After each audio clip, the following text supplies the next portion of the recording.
They taught us in school that the American Revolution was this noble fight for freedom, liberty, and no taxation without representation. Brave patriots standing up to a tyrannical king for the sake of democracy and human rights. It's a beautiful story, but it's mostly propaganda. The real American Revolution was about one thing above all else: money. Let's be honest about what actually happened. By the 1760s and 1770s, the American colonies had become extremely profitable for a small group of wealthy merchants, smugglers, and landowners. They had built massive fortunes through trade, especially smuggling tea, molasses, and other goods to avoid British taxes. Then Britain started cracking down. After the French and Indian War, Britain was deep in debt and decided the colonies should help pay for it.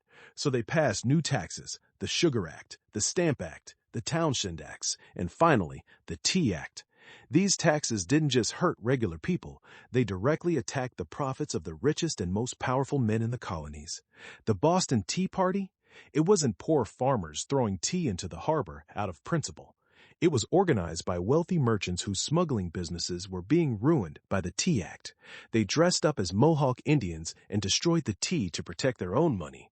John Hancock, one of the richest men in the colonies and a famous signer of the Declaration of Independence, made most of his fortune through smuggling. The British were cracking down on him hard.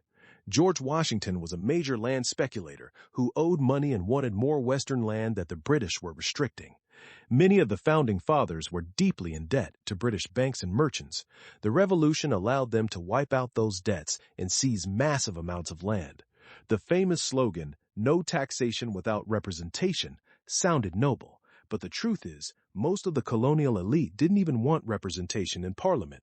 They wanted to avoid paying taxes altogether while keeping all the benefits of being part of the British Empire.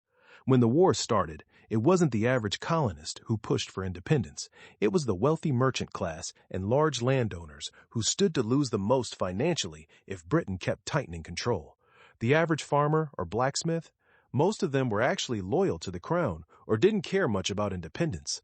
Only about 1/3 of the colonial population actively supported the revolution. So the American Revolution wasn't really a grassroots fight for freedom for all. It was a rich man's revolt. The founding fathers weren't just idealistic philosophers. Many of them were shrewd businessmen who used the language of liberty to rally ordinary people to fight and die for their financial interests. They wrote beautiful words about freedom while many of them owned slaves and had no intention of giving regular people real power. The revolution replaced one group of rich rulers, British elites, with another group of rich rulers, American elites. The average person got some new slogans and a new flag, but the real winners were the wealthy merchants and landowners who got to keep more of their money and expand their empires. That's the uncomfortable truth they don't teach you in school. The American Revolution was never primarily about freedom for the common man. It was about money, power, and protecting the profits of the colonial elite.